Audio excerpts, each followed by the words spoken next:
Hello, fellow UVA parents. I'm sorry I can't be with you in person today. This was the only week that I could be away with my entire family at the beach, and so I'm coming to you by video today. I appreciate your understanding. My name is Tim Davis. I'm a professor of leadership and public policy here at the University of Virginia's Batten School.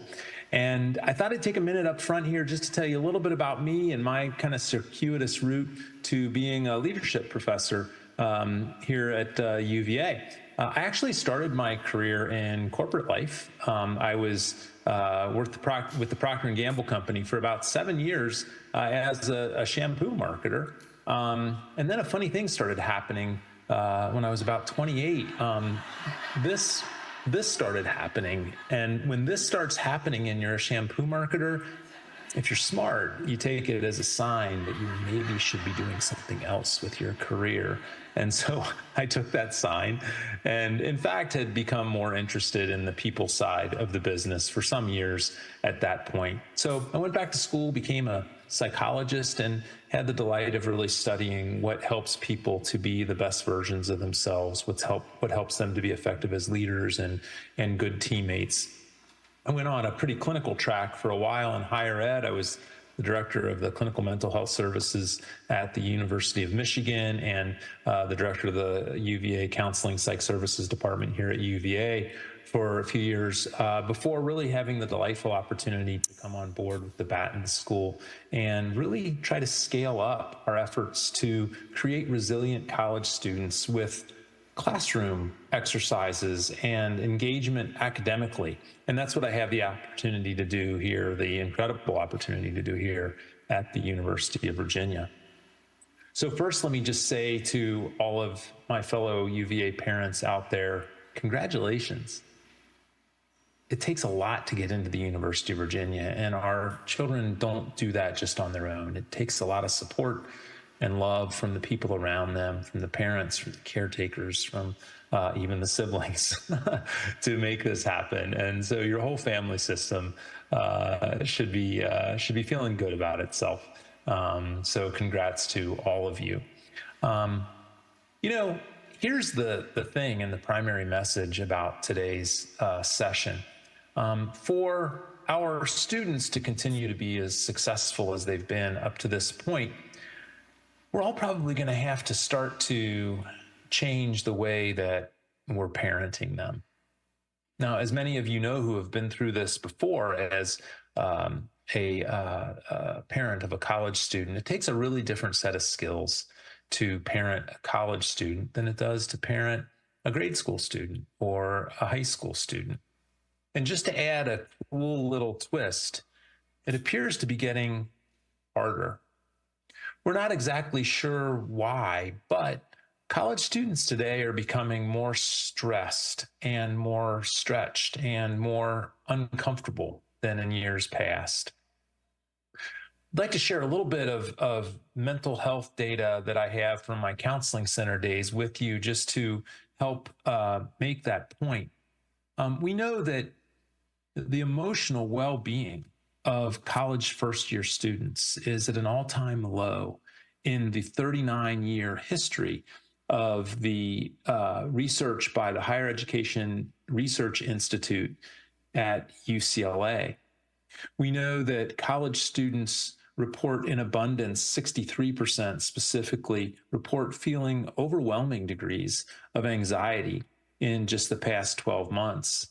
And we know that roughly 42% of college students report feeling so depressed that they have a hard time functioning during the past 12 months. So it's pretty clear that students are experiencing more stress and less well-being than in the past. And as I said, while we're not exactly sure why precisely, we do think that something might be going on that's important for all of us to pay attention to as parents.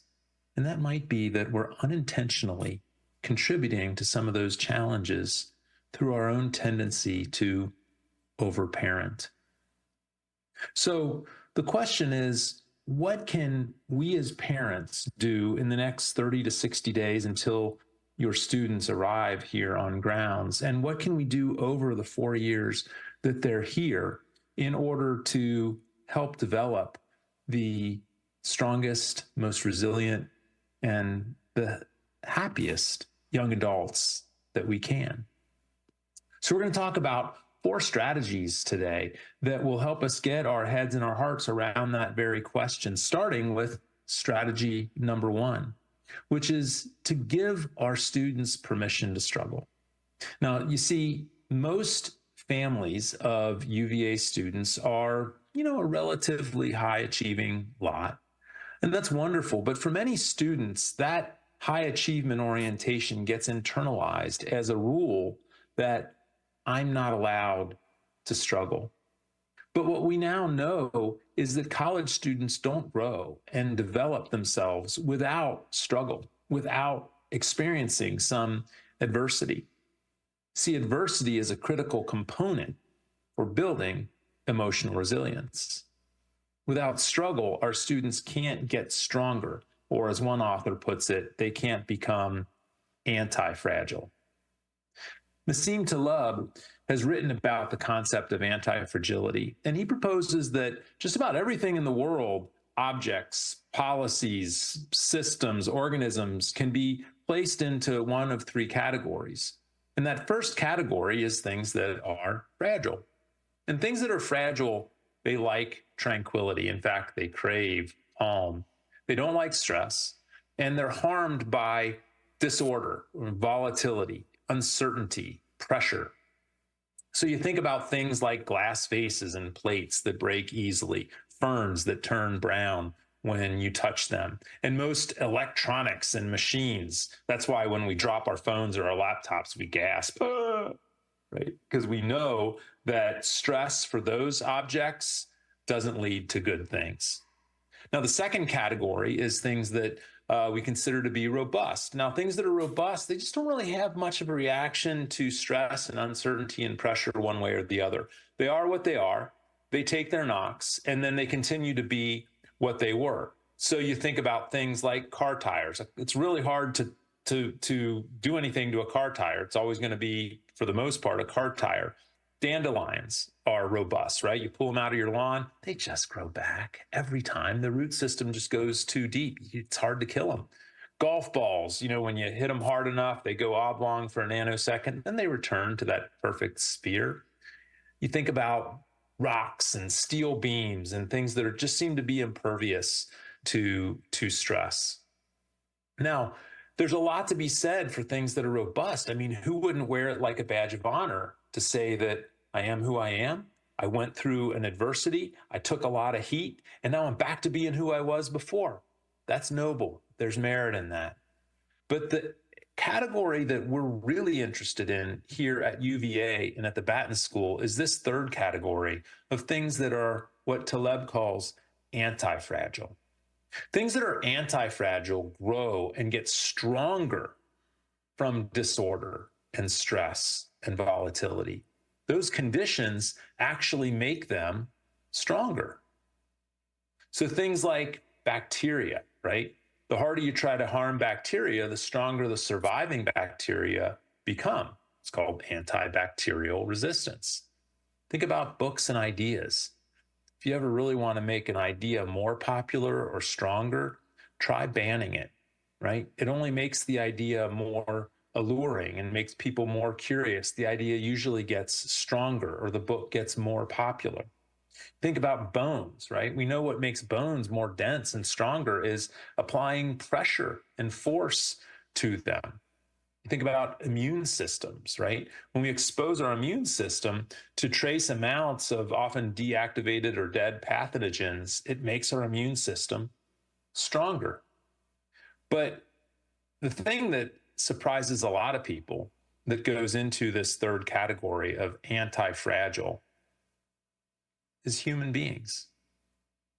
You see, anti-fragile things don't just want disorder, they need it to thrive, whether they know it or not.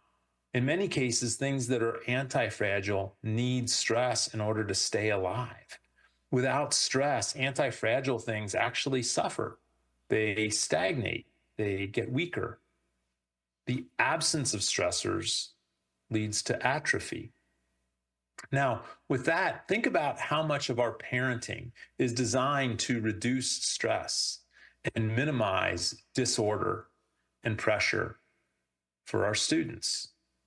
See, when we try so hard to stabilize our students' environments, our intention, of course, is to support them and protect them and to nurture them.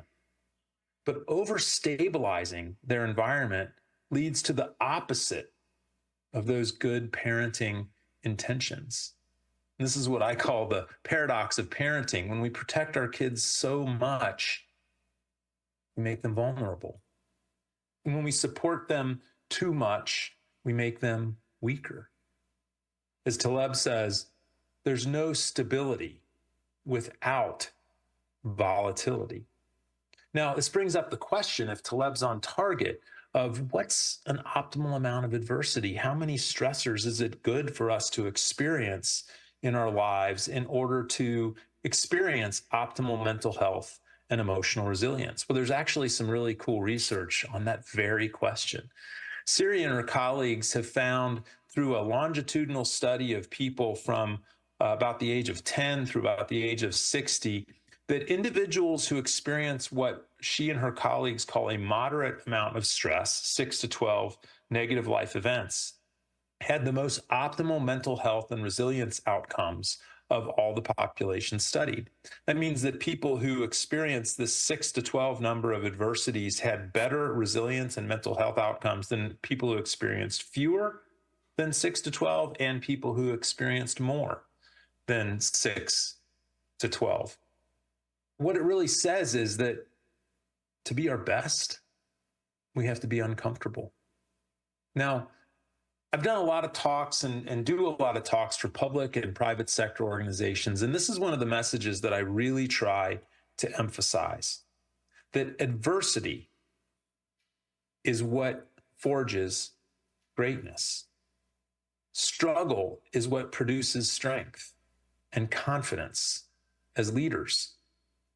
That has been true throughout the ages, whether you are Ernest Shackleton and explored the Antarctic in the early 20th century, or a world-changing leader like Nelson Mandela, or an environmental scientist and author like Rachel Carson. Leaders, like the rest of us, do not fulfill our potential in the absence of struggle. You see, those 6 to 12 adversities in Siri's research, those weren't light adversities. Those weren't like getting your heart broken in the 7th grade. These are pretty serious things, like your parents divorcing or losing a parent or losing a home or addiction problems in the family, things that really pack a heavy punch. So what's the implication of all of this for us as parents? Well, here's the implication. We really want to help our students anticipate that during the next 4 years, they will struggle. They'll sometimes come up short. They may get a C in a course or worse.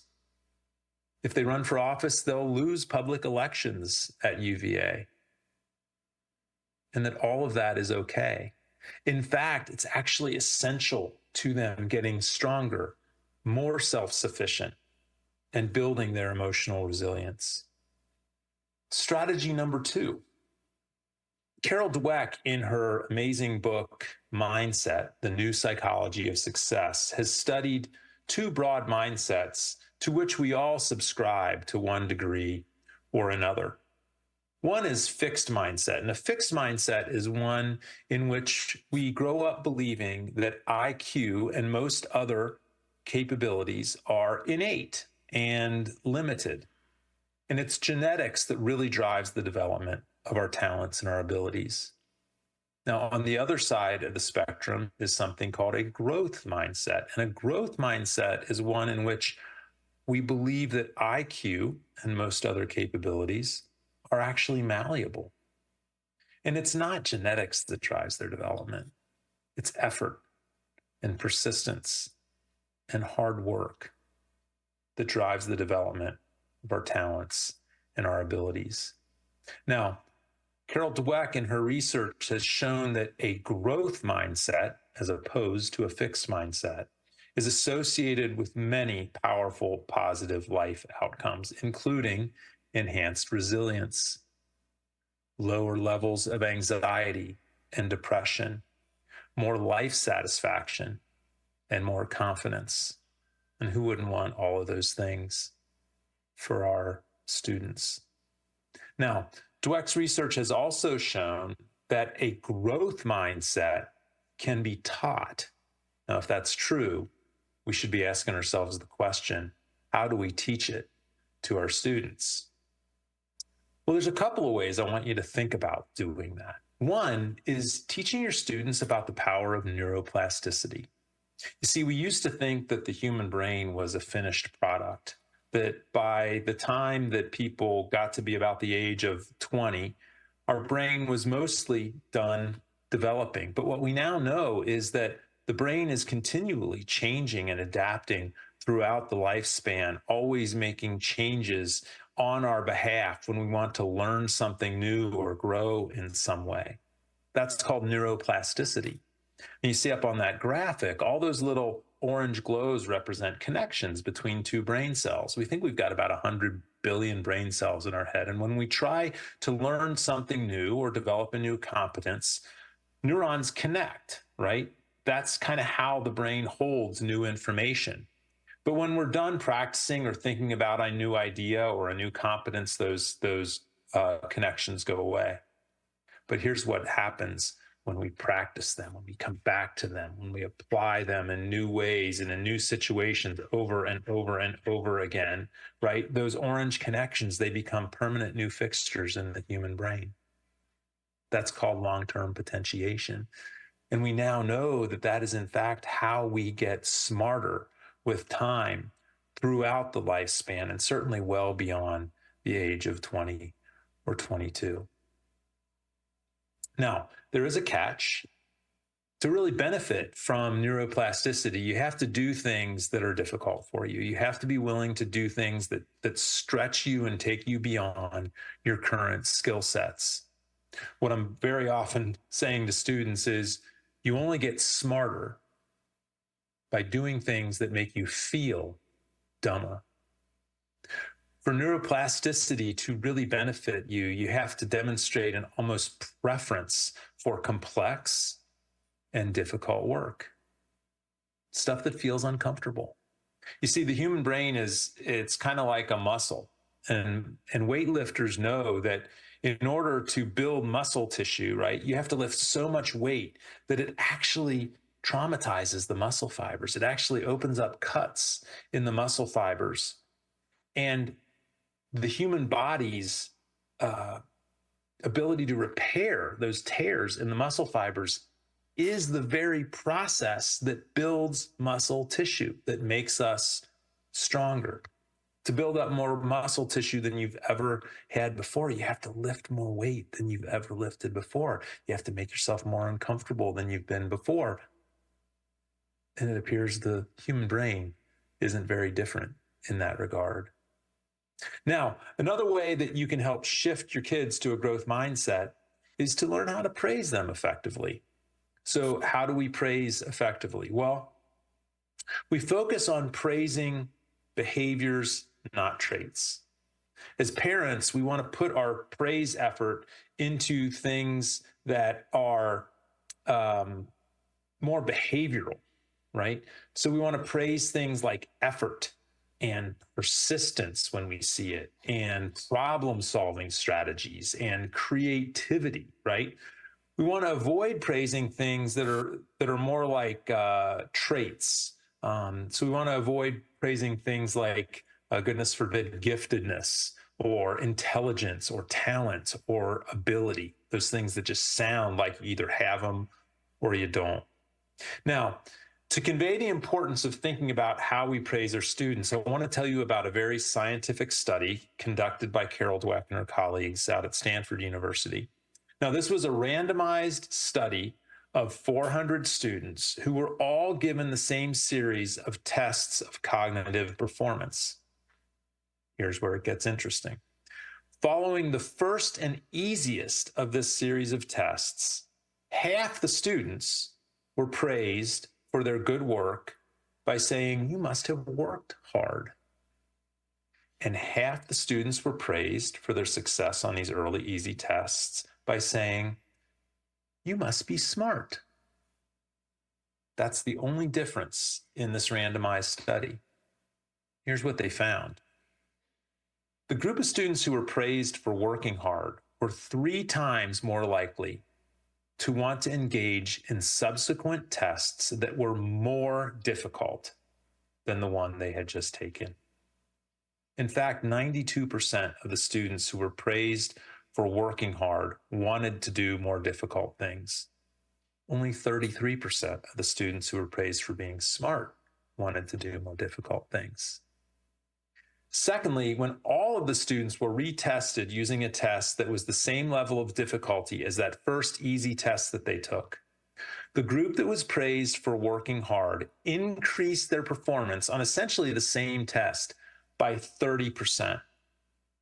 But the group that was praised for being smart decreased their performance by 20%. So apparently, it really does make a difference in how we praise our kids in terms of their ability to develop that growth mindset that predicts so many of those positive life outcomes that I mentioned earlier. Strategy number 3, encourage their life outside the classroom. Encourage their social life. Encourage their extracurricular life. Recently, Frank Bruni in the New York Times looked at a phenomenon on college campus that he called the new campus scourge. If I was there in person, I'd be sampling all of you, asking you for what you think the new campus scourge might be. So you might have your own perspectives on that. But according to Frank Bruni, the new campus scourge is loneliness.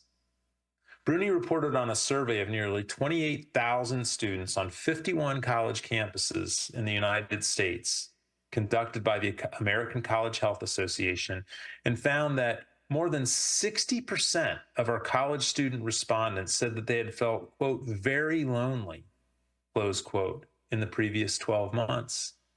And 30% said that they had felt that way in just the past 2 weeks.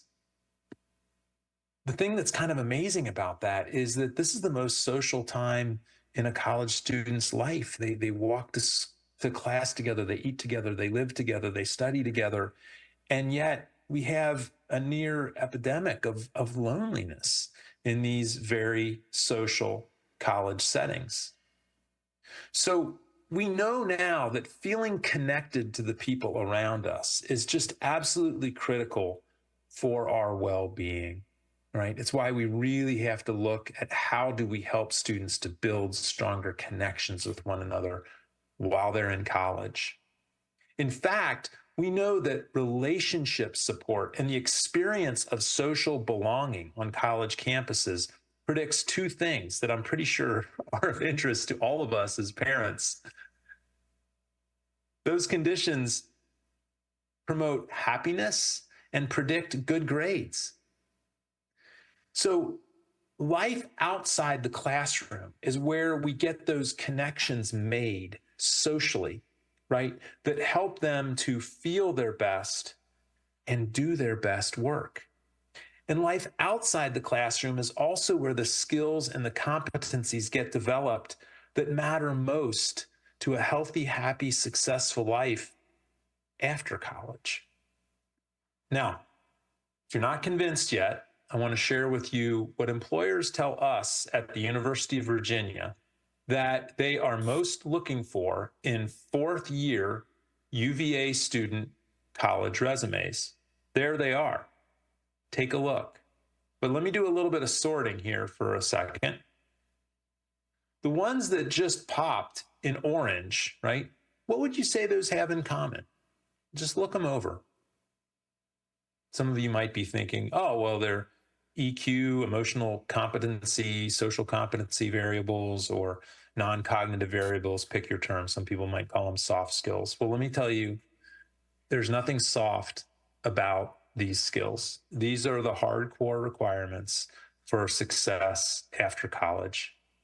And these things get developed for the most part outside the classroom. So you can help us in developing these critical competencies in your students by encouraging them to lead an active, busy life outside of the classroom. Now, if any of these ideas so far sound like they might be of interest to some of your students, I would encourage you to tell them about a class that I teach in the fall and the spring semesters called The Resilient Student: Transition, Thriving, and Leadership. In short, it's a course on how to successfully overcome setbacks and challenges and disappointments. You see, college students are kind of fed this myth that the undergraduate years are just packed with frivolity and fun and flipping frisbees on the lawn.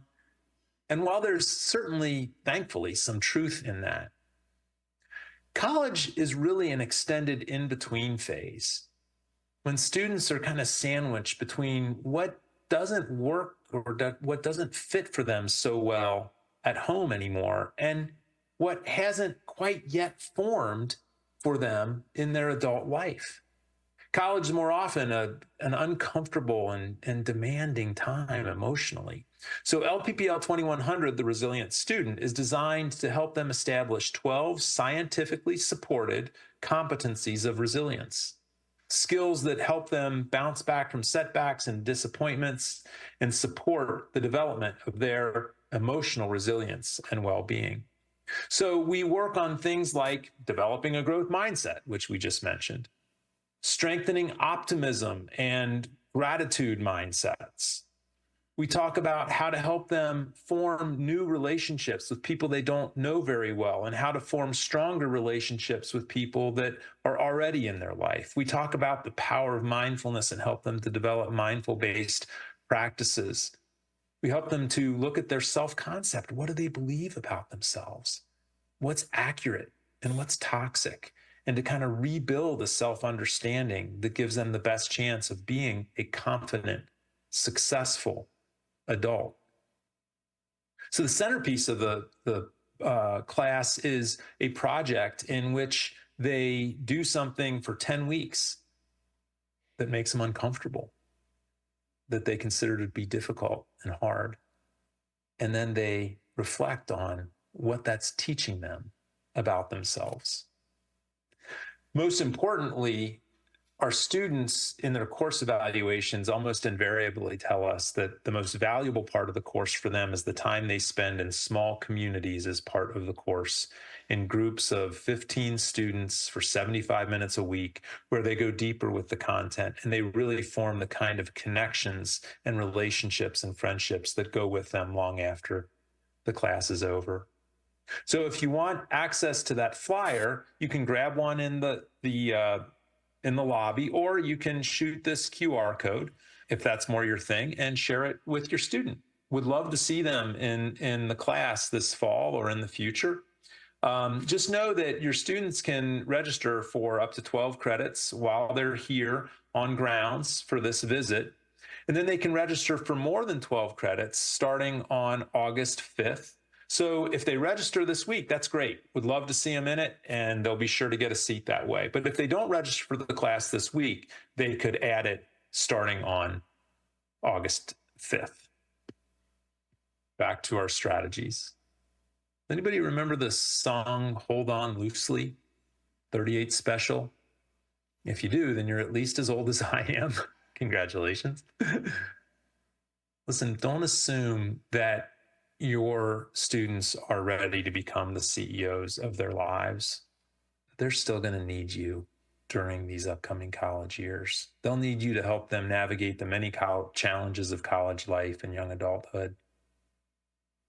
But don't overmanage them either. There's some really interesting research being done right here at the University of Virginia that looks at the longitudinal trajectory of students who feel like they've been overmanaged as kids, as younger adults. And what we're finding is this: students who are overmanaged by their parents are unintentionally, lovingly and unintentionally put at risk for some relatively compromising life outcomes. We know that students who feel overmanaged by their parents are more likely to be less well liked by their peers. They're at risk for long-term romantic problems in the future, and they're at risk for lower levels of educational attainment. You see, the whole point of this time of a student's life is for them to separate and individuate. And that means for us as parents, striking a balance of holding on and letting go, and holding on and letting go. But if you had to choose to err on one side or the other, err on the side of letting go. It's too critical of a time for them developmentally to hold on too tightly or too loosely. So let's talk about what that balance looks like. First, you may have noticed that your students' brains are overdeveloped in their emotional centers and underdeveloped in their rational brain centers. Now, maybe you noticed the implication of that even at breakfast this morning with some intense emotion or some irritability. We also know that an overdeveloped emotional brain is consistent with some risk-taking behaviors and some impulsivity. So those are the things that we need to be noticing as evidence that they're kind of living with a compromised brain for a little while.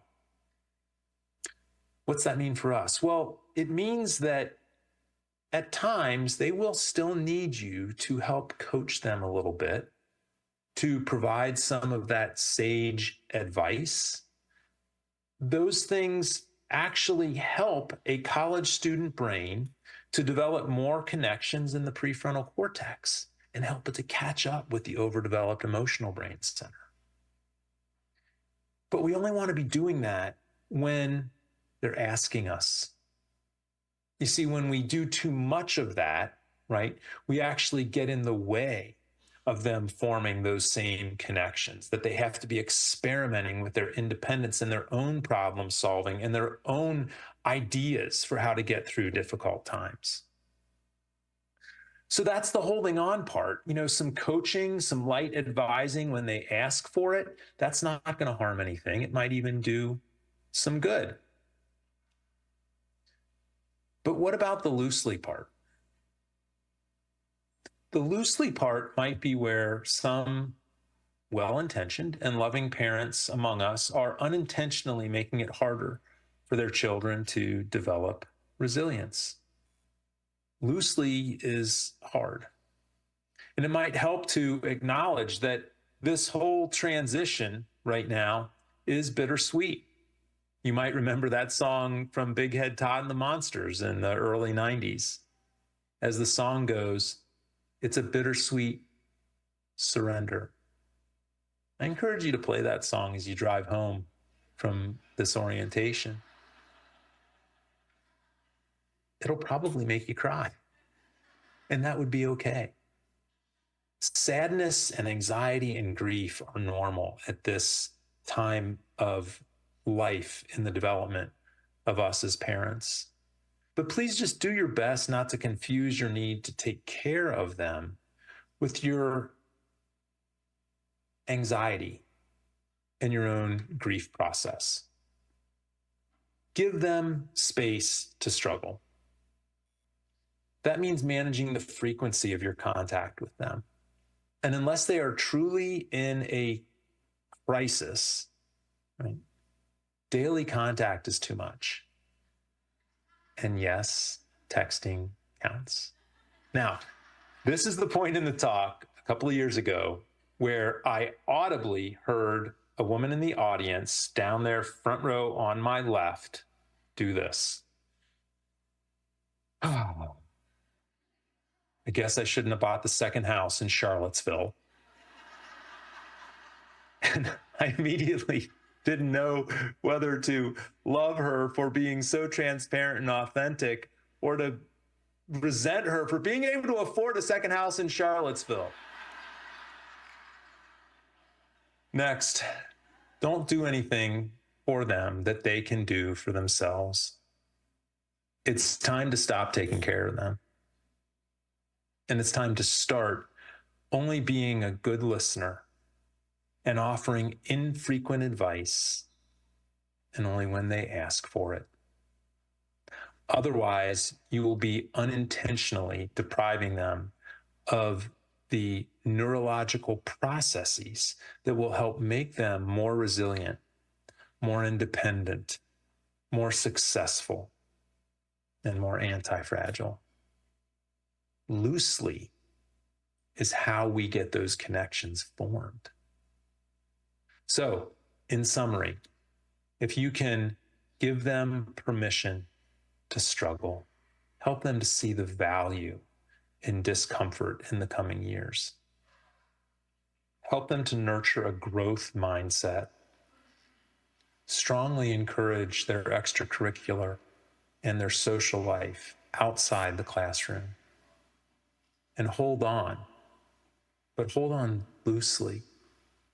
Then we think that you'll be doing all that you can to foster emotional resilience in your first-year student and help make UVA the transformational experience that we all so much want it to be for them. I have business cards out in the lobby. If you want to grab one of those on your way out, I'm happy to follow up with you. Feel free to reach out. Thank you so much for our time today, and I'll hand it back over to our in-person moderators.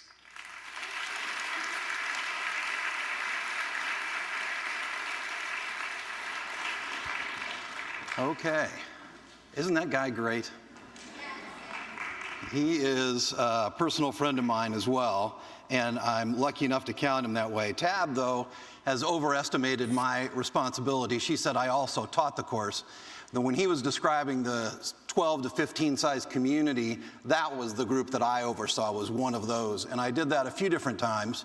Before I came over here today, I thought I'm going to look back at my folder because it's been a few years since I was involved in the course. And I open it up, and the first page is a message from Tim saying, let's first acknowledge our disappointment with what's happening. And I thought, what is that? And I look up at the top, and it was March 2020.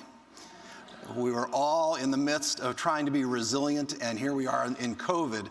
So yes, we had to acknowledge a lot of disappointment in that time. So if we could, though, with the house lights, I want to give you a chance to ask some questions. And before you do, I also want to confess that Tim is the expert, and I am not, although I have been leading those groups a few different times, and I am the parent of 4 children. And so I have gone through some of this as you are going through it too. I have 2 that have graduated college, 1 who's a rising second year, and my youngest who is going into JMU this fall. And I will tell you a story of my overparenting so we can start on a good foot, which was when COVID was going on, and my youngest was really struggling in her academic work. The process of being online was getting to her. I know some people thrived, she wasn't one of them. And the grades kept going down, and I kept hammering, you've got to get this done, you've got to get this done. And finally she was able to articulate to me, Dad, I will do better if you leave me alone. Yeah. That's exactly my response too. It was against everything that I thought I needed to do to be caring for her, to be an involved parent, all the messages I'd gotten from schools all along the way. But there wasn't another choice at that point either, because her grades had kept falling and she was now getting close to failing in classes. And so her mother and I talked and decided we've just got to trust that she's going to be able to do what she says she's going to do. And she finished that semester with all A's and 1 B. At the time she told me that, she was at 4 C's and an F. So we let go, and that was a few years ago, and she's just entering college now. Overparenting did not work for me. And what that does, though, it also makes me excited about college for her. I know that she's going to be capable of doing well because we stopped bothering her as parents. So if I can answer any of your questions, I will do my best to answer. What have you got for me? Yes, and we have microphones. Where our orientation leaders have microphones they're going to be bringing to you. They're up there, and we got a hand down here for somebody. And I know I'll be able to hear you. We got somebody down here in the front row. So can you get a microphone down so we can hear orientation leaders? The name of the guy who was in the video. Oh, right there. Go ahead. Go ahead. If you can repeat the question for everyone. I just wanted to know the name of the man in the video. His name is Professor Tim Davis. I'm sorry to insist on it. It's just that we have some people who can't hear very well, and so I wanted to make sure we got that. Professor Tim Davis. Yes. Thank you. I have a question up here. Will you make the PowerPoint and video available so that we can show our partners who weren't able to come? Tim will. Email Tim, and he's going to get that to you. Thank you. I also, if you heard my title, I'm Associate Director for Parent and Family Programs. I'm also going to invite Tim to come to an evening seminar so that maybe we can have a Q&A as a follow-up to this conversation as well, and have you all participate. And he has agreed in theory to participate in that, so we'll get that scheduled. And so if you go to the Family Hub that we've talked about in other places, that's our parent communication portal, then we'll be able to see the schedule for when we have that set up. Good question, thank you. So email the professor, and there's going to be handouts outside, as he said, his cards, and a handout for the class. What other questions do we have? You have a person over here? We can get a microphone over here. Ethan's running.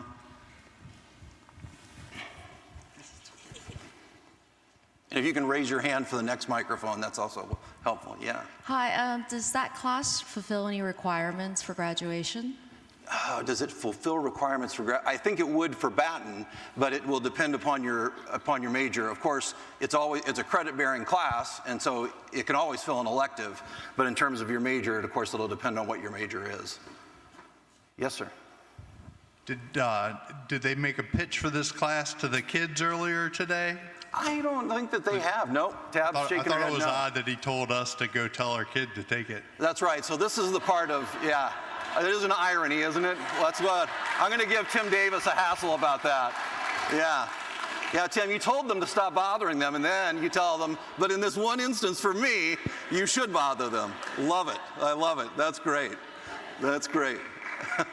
Well said. Any other questions out there? Sometimes we get the question of, is this better as a first year or a fourth year? And you can take it all 4 years. And when I was leading groups, there were people in all different years involved in the same group of 12 to 15. And I say we had a group of 12, 15. The larger class is about 150 that Tim will address. And then in the smaller groups, we have the 12 to 15. It's almost like a lab a couple of times a week.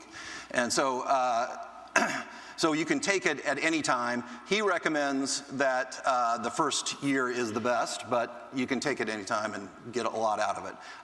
When I had fourth years in it, they said it was the best course they had at UVA. So, for what it's worth. Other questions? Okay, there's a microphone right behind you. How does the university ensure that the professors are grading assignments or papers in a timely manner and giving feedback? Does the university track it? Does the university track the pressures caused by the grading process? Is that your? No. Does the university track the professors to ensure that the professors are grading the assignments and giving the feedback back to the students in a timely manner, not waiting until the end of the semester to give the graded assignments back? And you mean in all classes? Yeah, in general. Okay, making sure that feedback is timely, and does the university track that? There is no one tracking system to make sure professors are grading in a timely manner. It certainly is encouraged, and students have brought that back to the attention of a professor, saying this is important to me, and I would encourage your student to do that as well. to say, I need to get this back. I encouraged my own daughter to do that. She was struggling in a class here. She took French, and this particular instructor said that if you didn't get an 85 in the class, then you got 0 points on that assignment. So an 84 or below was 0. And I said, and this was about 4 weeks into class, and I said, well, how many points do you think you have right now? And she said 0. And so she was struggling with that and also not knowing some of the grades that had yet to come in, which was really frustrating for her. And so the first step that anytime that a student struggles with situations like that is to talk to the professor directly. And so we would encourage, no matter who a student goes to, they will say, well, what did the professor say?